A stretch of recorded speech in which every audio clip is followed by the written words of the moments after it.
I cannot believe there's over 3,300 of you that are here with me sitting on this bench.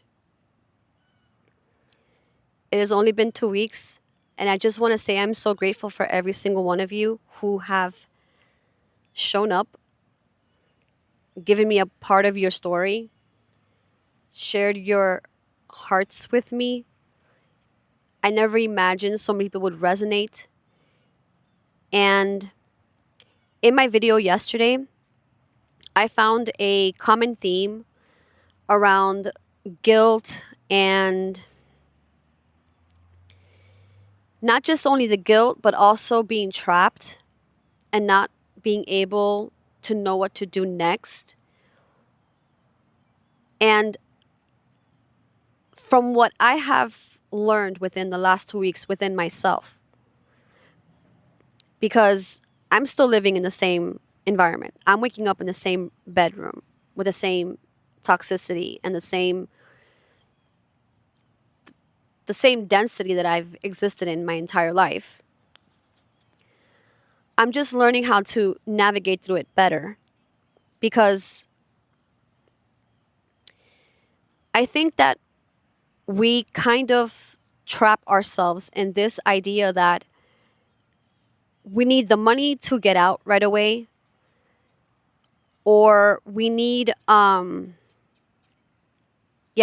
money to get out right away, or like we need the keys to the brand new apartment or house or whatever, and we need to have that first before life changes. And to be honest, that is not what you need first. What you need first is to realize that your soul has outgrown your environment.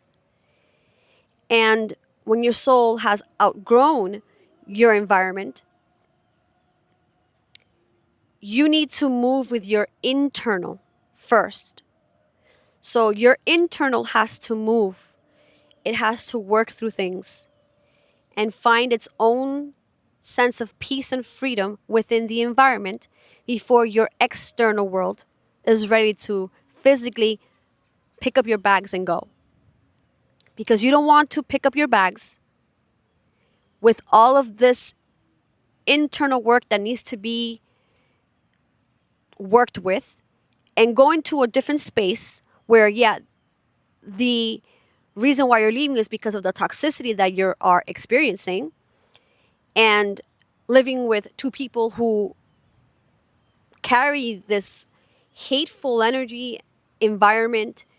You need to get out of that, but you need to find the peace within the environment first before you move into your own space, because you don't want to carry that into your own space, because that is going to be present if you don't work internally first. The freedom and the peace comes internally first before you can experience it externally.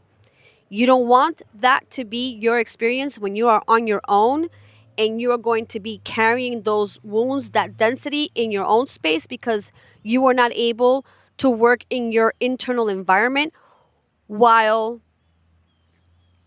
your external is so chaotic. You need to find the internal freedom first.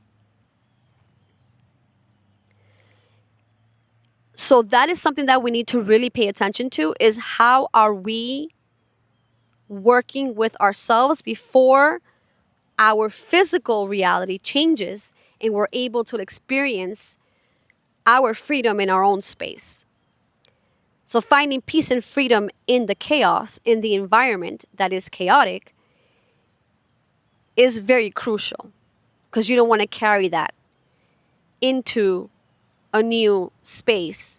And I don't mean like going to a new house. I'm talking about anywhere you go in the world. You can literally leave your house and move out of the country, but you will still take all of that conditioning with you. And you don't want to do that. You want to be able to move into a space where there's pure clarity, flow, energy, a new way of moving, seeing life, and being at peace with yourself when you leave your environment. Being at peace with your parents when you leave your environment. And like I said in my other video, where many of you, I feel, also really felt, was the sense of guilt of having to make a decision. Yes, I carry guilt. And mind you, I'm not even yet in the process of leaving my external reality into my own reality. But the idea that I am working towards that, I have this guilt that I am leaving my mom behind. My entire life, I've been trying to protect my mom from my dad, who's very verbally abusive.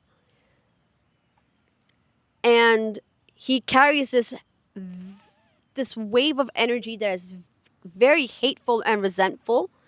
And he's always trying to like leak it out at any chance he gets. Okay. And my mom, on the other side, is very manipulative and also carries a lot of resent and a sense of hate as well, because she is miserable in the life that she has chosen. And she has decided to not move from that life.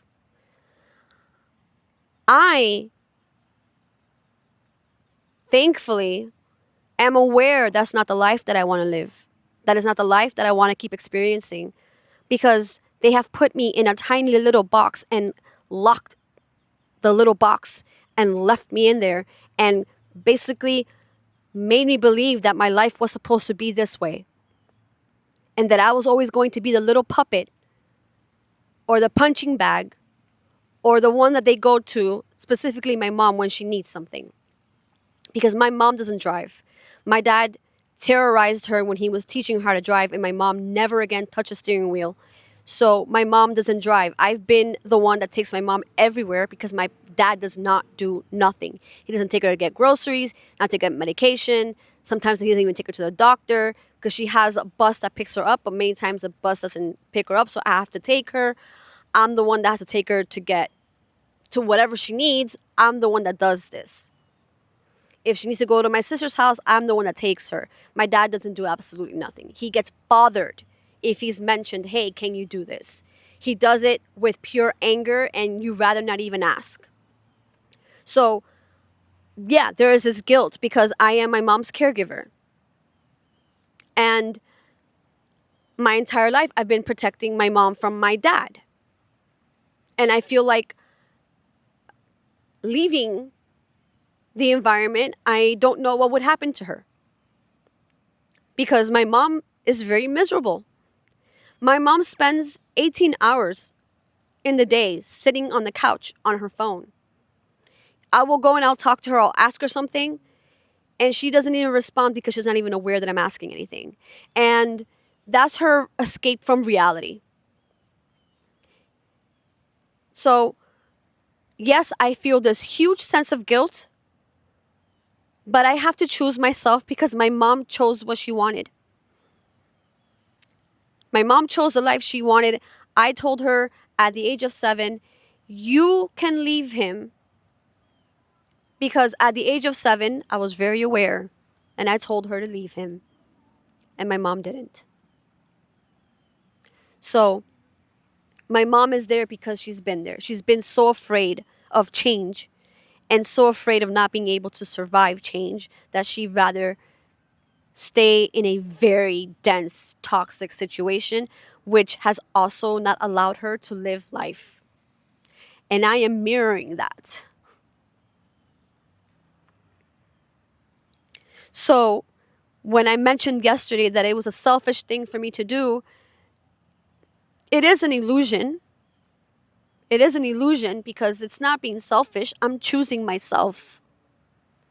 And we need to choose ourselves. We tend to never choose ourselves. Most of us never choose ourselves. We tend to put people first and do things for them and make them happy and make them priority. And we fall behind. We are on the back burner. We burn out for helping other people and putting other people first, even if it's family who treats us like garbage. And I have allowed that my entire life. My entire life, my entire existence. I've always put people first. Even the people that I chose in my life, in relationship wise, I put them first. And they would treat me very similar to the way that I was being treated at home. And I would put them first. I would excuse their behavior. And I would look for the reason why it would be my fault. Because everything always felt like, oh, they say this because, it's my fault. Or because, yeah, of course, I'm not good enough. I understand why they would say that. Everything always was like, I was always feeling guilty why they would treat me that way. And I would find a reason to believe that it was because of me. And I notice now that it does look like it's selfish, but it's not selfish to choose yourself. Because it's selfish what they are doing to you of not allowing you the space to live your life. That is selfish.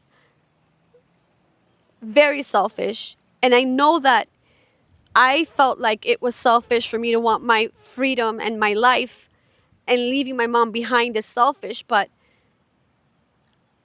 when you really look at it from the perspective that I understand it, it's not. I'm choosing myself. My mom chose her life. I didn't choose it for her.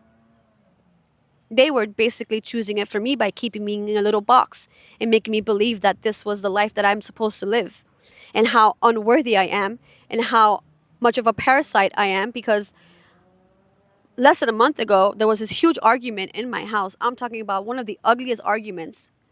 And I was told all sorts of things. And I was straight up told how much of a unworthy parasite I was. And how anything I had to say does not matter. That I don't matter. And I saw myself as a child me. I went into the bathroom and I had a nervous breakdown where my entire body was shaking because I went into a state of shutdown. And that is one of the main reasons that pushed me to show up for myself, because I got fed up. So, why is it that I am moving in silence? And I don't mean physically moving out, but why am I showing up here? Why does nobody know? Is because I'm protecting my peace. And when you are making movements to change your life, nobody should know about them. Because the moment that you start telling your friends or your family, they're going to try to manipulate the narrative to make it seem like it's unattainable. And since you are programmed and conditioned, because that does not just simply go away. That's why I said that you got to do internal work before leaving the environment. They're going to do everything possible because they already know how you work and how you're easily manipulated into pulling you back into that little box and keeping you there. And they will do it. They will ruin your vision, plans, and energy with their manipulation and narrative, because that is what they are good at. And I'm not saying my parents, I'm saying in general. People who know your weak spots will know how to manipulate when you are moving in the direction of finding yourself and creating your own life and creating a world of possibility. Since they could not experience that themselves and they could not get there, they don't want you to get there, because misery loves company. And they are going to try to sabotage what you're trying to create by giving you all these manipulative comments to put you back in that box and make you believe you can't do it. And there is going to be a point where you will go back in that box, because the known has more power than the unknown. The unknown is scary. The known is terrifying. But you rather be in the known, because you will find a sense of comfort, because that's what you're used to. And believe me, this has happened to me before, because almost 2 years ago, I was looking to move out. Like, I wanted to get out, but rent is so expensive and they ask for so much. I didn't have what I needed, but I was so desperate to leave. And it didn't turn out. I mean, I'm still here. So we can't do things out of desperate moments. We have to work first with ourselves and remain quiet. You don't want the opinions of people who are going to go against what you're doing and try to dim your light because they were not able to do it themselves. They don't want you to do it. They don't want you to free yourself. They want to keep you in that box. So they would manipulate the narrative. And that is what is going to happen. And not just to me, but to anyone. Because conditioning, your body is already adapted. Your body and your mind is adapted to that known, to that conditioning, to that programming. So it's a lot more easy to be swayed back into the box than to step out to a new box. Because a new box could look very scary. The new box is scary, but the box you're in is a terrifying box, and that's the one you need to escape. But you have to escape in silence.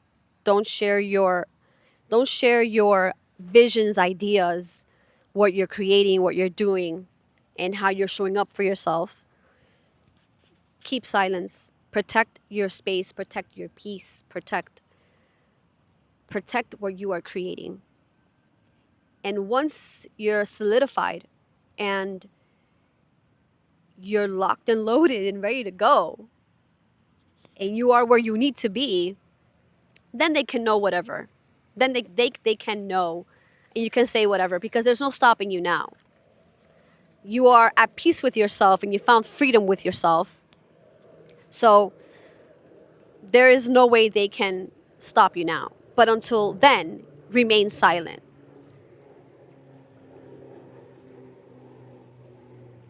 And I also had I also saw a theme of a blue jay. I also saw a theme of the anxiety and how anxiety is present. Anxiety is going to be present. So know that I have anxiety.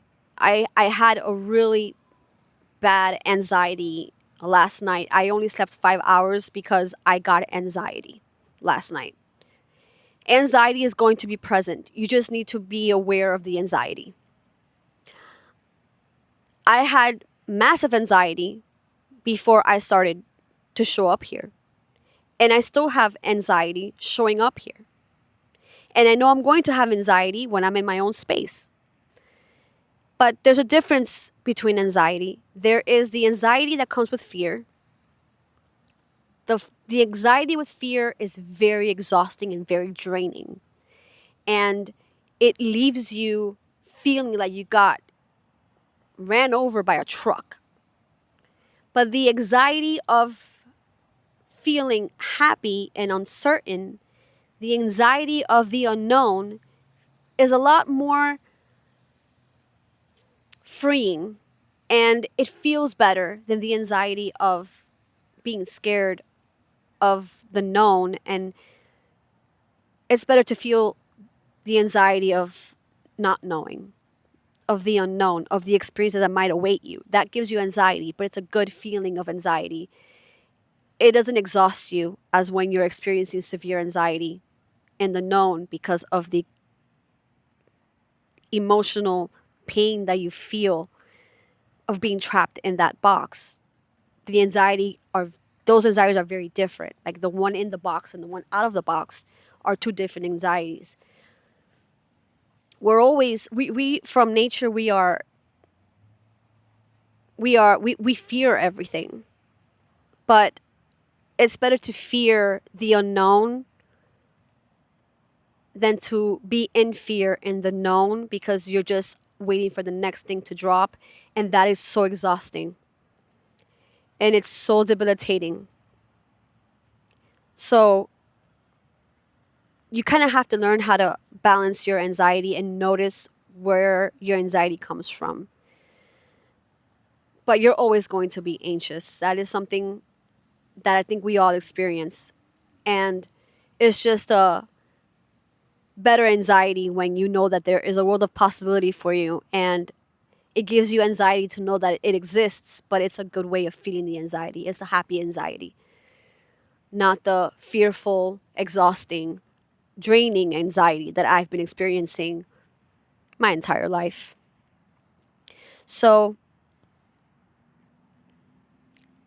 from my bench, where I feel all of you are also sitting here with me, after this conversation that I just had with you guys, let me know what is one thing, not even one thing, what is one guilt that you want to let go of today so that it can open a little expansion for you.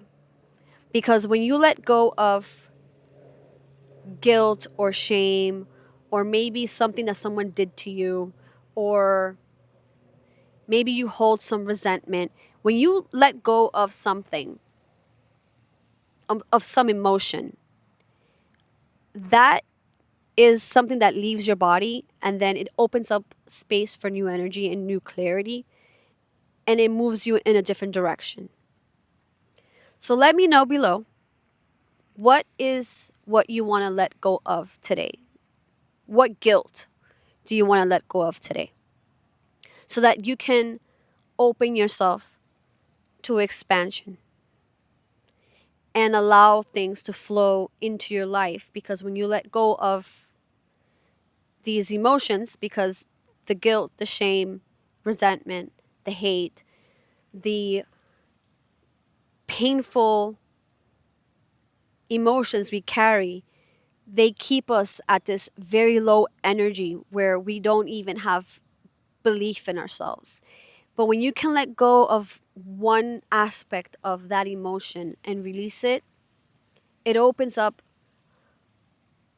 a new little wave of energy, and it allows you to move in a different direction, and it allows you to see things a little clearer, and it makes you feel a sense of openness. And then you just continue to take baby steps like that, and it opens you into a field of more expansion, more possibility, and you get to know yourself even deeper, and it allows you to be more at peace with yourself, which is what you need in order to get out of the box. So thank you for watching my video, and thank you for being here. I know I say this very often. I will see you really soon, and believe in yourself, trust yourself, and don't let anyone dim your light. Don't let them. Be authentic, be you. The world needs you to be you. And stand up for yourself. Make yourself priority. Because if you don't, no one is coming to save us. No one is coming to change our lives. We got to change our lives ourselves by making ourselves priority. So please put yourself first. Believe in yourself. Show up in however you can. And trust that everything is unfolding for you. And believe in that. Believe in it so firmly. And anchor yourself, like I said, like a tree, all the way down, those roots down to the core of the earth. And you are you are very strong, firmly tied to the core of the earth, and nothing can shake you. Be you. Thank you for being here. I'll see you soon.